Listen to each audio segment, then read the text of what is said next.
আমি সোনালি, বয়স ২২ বছর। কলেজের ছুটির সময় আমি কয়েক দিনের জন্য ফুপির বাড়িতে গিয়েছিলাম, কারণ স্কুল বা কলেজের ছুটি হলে আমি সবসময় ফুপির বাড়িতেই যাই। এবারও আমি সেখানে গিয়েছিলাম। ফুপির পরিবার ছোট ছিল, ফুপি, ফুফাজি এবং তাদের মেয়ে দিব্যা। দিব্যা আমার থেকে ৩ বছরের ছোট, কিন্তু আমাদের দুজনের মধ্যে ভালো বন্ধুত্ব ছিল।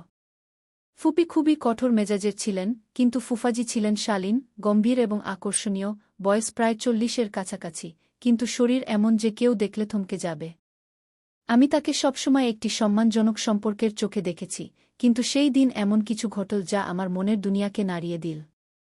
ফুপি দূরের আত্মীয়ের বিয়েতে গিয়েছিলেন এবং সেখানে ৭ দিন থাকার কথা ছিল।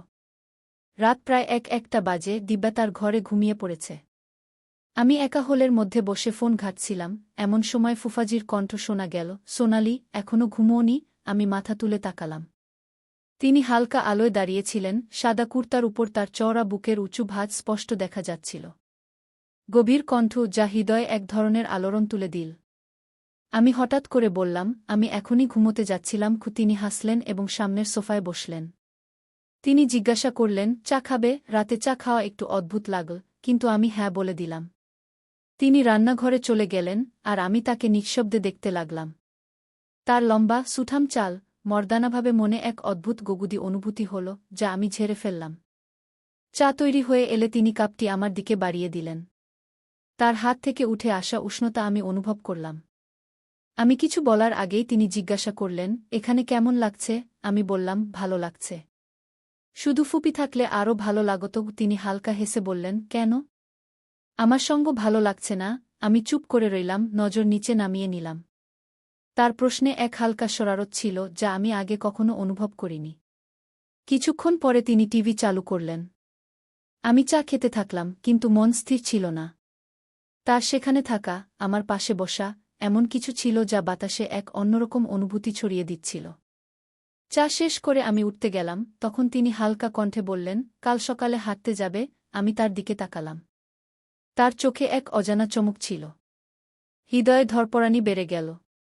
আমি বললাম, "হ্যাঁ, জানি না কেন, কিন্তু আমি চাইলেও না বলতে পারলাম না।" সকাল ৫টা, সকাল ৩:০০ বাজে যখন আমি হালকা শীতের মধ্যেও বিছানা থেকে উঠে পড়ি। সম্ভবত এটাই প্রথমবার যখন আমি অ্যালার্ম ছাড়াই এত ভোরে জেগে উঠলাম। মনে এক অদ্ভুত অস্থিরতা কাজ করছিল, হয়তো ফুফাজির সাথে হাঁটতে যাওয়ার চিন্তাটাই কিছু আলাদা ছিল। আমি হালকা গোলাপি ট্র্যাক স্যুট পরলাম এবং চুল বেঁধে নিলাম। আয়নায় নিজেকে দেখতে পেয়ে লক্ষ্য করলাম গালে হালকা লালচে ভাব, সকালের শীতের কারণে নাকি অন্য কোনো অনুভূতি, তা আমি নিজেও জানতাম না। নিচে পৌঁছাতেই দেখি ফুফাজি গেটের পাশে দাঁড়িয়ে আছেন।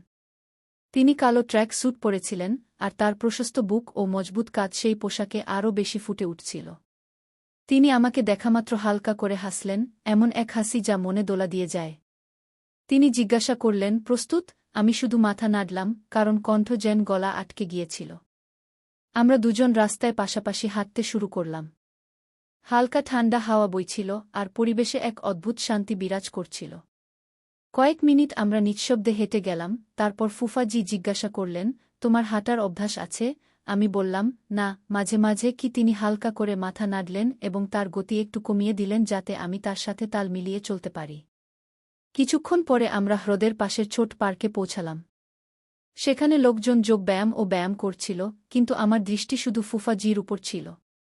তার হাঁটার ভঙ্গি, শ্বাসপ্রশ্বাসের ছন্দ, সবকিছুই এক গভীর আকর্ষণের মতো মনে হচ্ছিল। আমরা একটি বেঞ্চে বসে কিছুক্ষণ বিশ্রাম নিলাম, তখনই তিনি তার হাত বাড়িয়ে দিয়ে বললেন, "চলো, একটা জিনিস ট্রাই করি।" আমি বিস্ময়ে তার দিকে তাকিয়ে বললাম, "কি?" তিনি বললেন, "ব্রিদিং এক্সারসাইজ। এতে স্ট্রেস কমে।" আমি ধীরে ধীরে আমার হাত তার হাতের উপর রাখলাম। তার আঙুলগুলো আমার তালু স্পর্শ করতেই মনে হল শরীরে এক হালকা শিহরণ ছুটে গেল।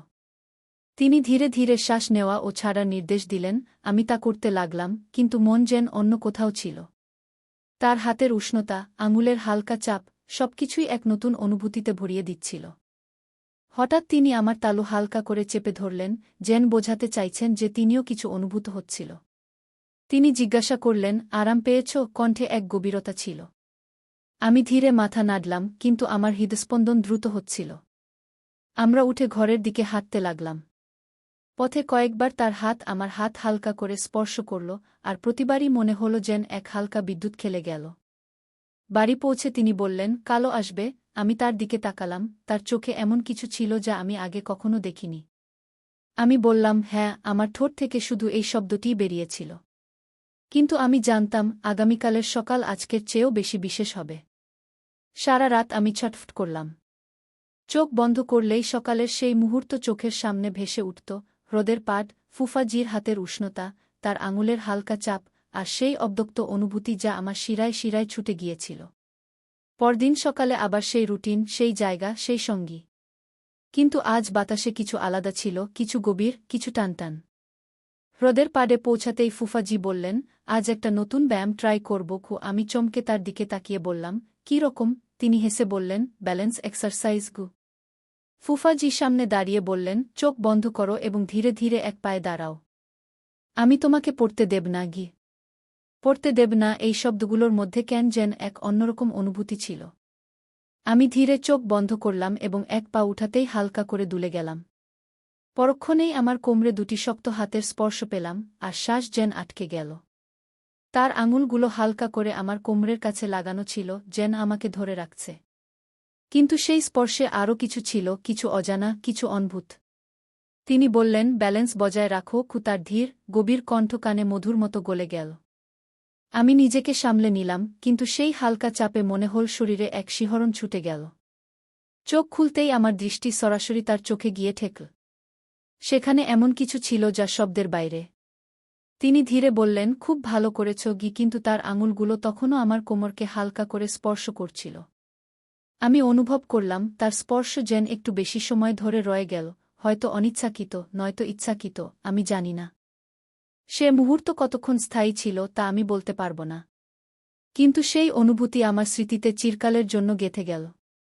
বাড়ি ফেরার পথে আমরা দুজনই নীরব ছিলাম। কিন্তু সেই নীরবতাও যেন কথা বলছিল। সেই রাতে ঘুমোতে গিয়েও ঘুম এল না। চোখ বন্ধ করলেই সেই স্পর্শ, সেই গভীর কণ্ঠ, কোমরে তার আঙুলের স্পর্শ, সবকিছু যেন আত্মায় গেঁথে গেল।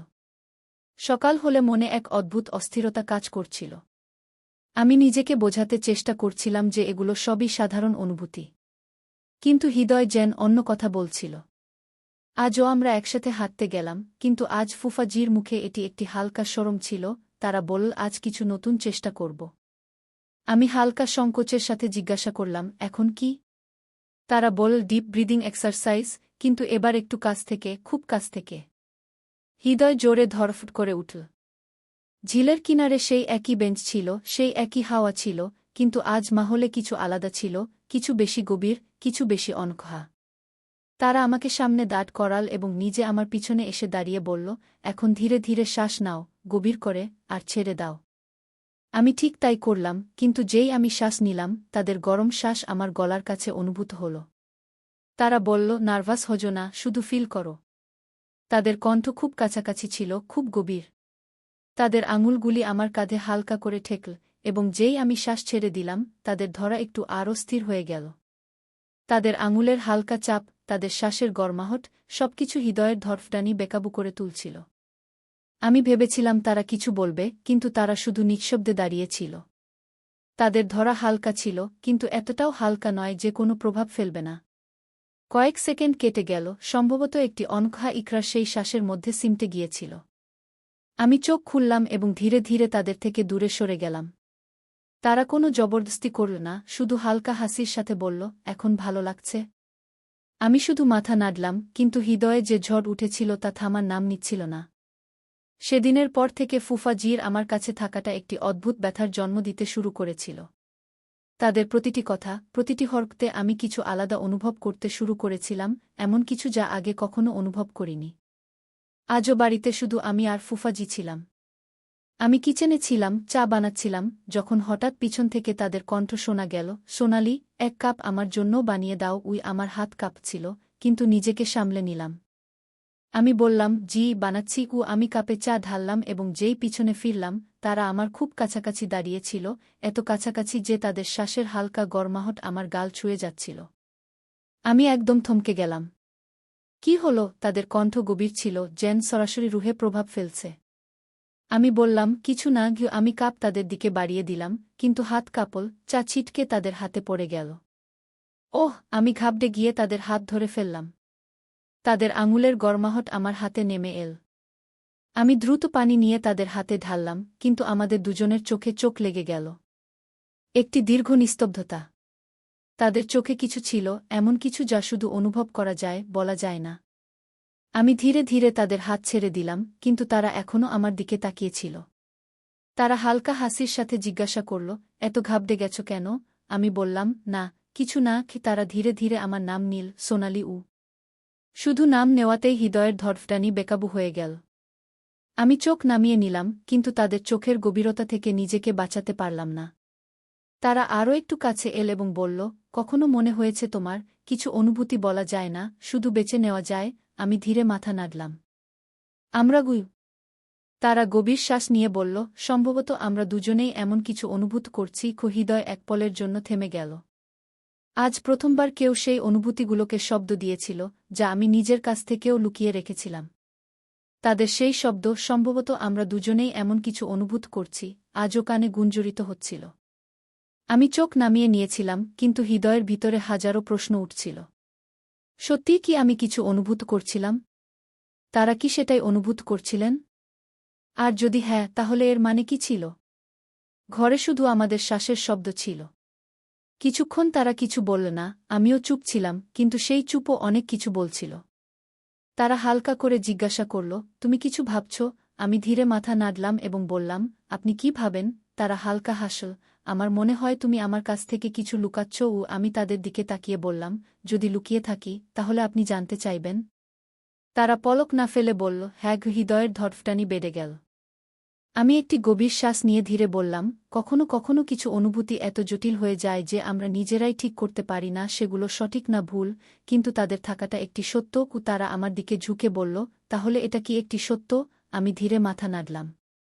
তারা কিছুক্ষণ চুপ থেকে বলল, কখনো কখনো আমরা কারো দিকে টেনে চলে যাই, কোনো কারণ ছাড়া, কোনো যুক্তি ছাড়া, শুধু হৃদয় চায় যে তারা কাছে থাকুক, তাদের উপস্থিতি আমাদের শান্তি দিক।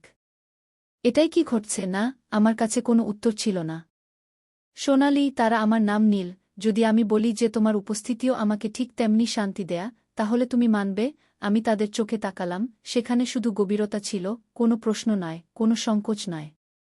আজ প্রথমবার মনে হল যে যে অনুভূতিগুলো ভিতরে কোথাও চাপা ছিল, সেগুলো এখন খুলে শ্বাস নিতে শুরু করেছে।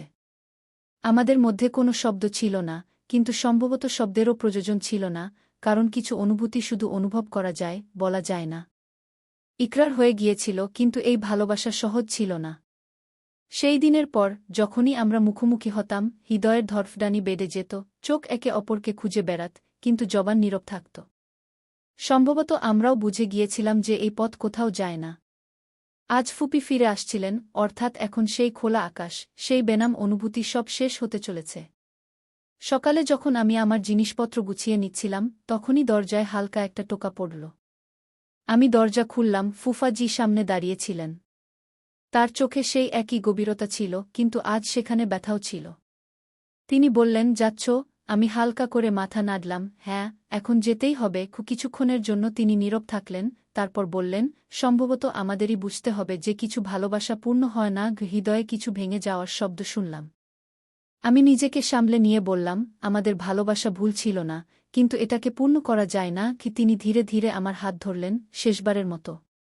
যদি কখনো আমার কথা মনে পড়ে, তবে শুধু এটাই মনে রেখো, আমিও তোমাকে কখনো ভুলতে পারব না। শ্বাস যেন থেমে গেল, হৃদয় চাইল সময় যেন এখানেই থেমে যায়। কিন্তু কিছু সম্পর্কের তহরির আগে থেকেই লেখা থাকে। আমি ধীরে ধীরে আমার হাত টেনে নিলাম, চোখে জল ছিল, কিন্তু তাকে গড়াতে দিলাম না। পিছনে ফিরে তাকালাম, তিনি সেখানেই দাঁড়িয়েছিলেন, কিছু না বলে শুধু আমাকে যেতে দেখছিলেন। দরজা বন্ধ হয়ে গেল, কিন্তু হৃদয়ের একটি অংশ সেখানেই থেকে গেল চিরতরে। আমাদের সুর অসম্পূর্ণ থেকে গেল, কিন্তু তার সুর আমাদের হৃদয়ে চিরকাল বাজবে। কিছু গল্প শেষ হয়ে গিয়েও শেষ হয় না, তারা হৃদয়ে বাস করে, স্মৃতিতে গুঞ্জরিত হয় এবং প্রতিটি মুহূর্তে জীবিত থাকে যখন আমরা কোনো অসম্পূর্ণ অনুভূতি অনুভব করি। সোনালি এবং ফুফা জির এই কাহিনীও তেমনি ছিল, একটি ভালোবাসা যা সব সীমা পার করতে পারত, কিন্তু বাস্তবতার শৃঙ্খলে বন্দী হয়ে গেল। কখনো কখনো কাউকে ভেঙে চাওয়াই যথেষ্ট, তাকে পাওয়া জরুরি নয়। যদি আপনি এই গল্পটি পছন্দ করেন তবে লাইক করুন, কমেন্ট করুন এবং চ্যানেলটি সাবস্ক্রাইব করতে ভুলবেন না। এমনি হৃদয় ছুঁয়ে যাওয়া গল্পের জন্য আমাদের সাথে থাকুন। আমি আপনাকে পরের গল্পে আবার দেখা করব।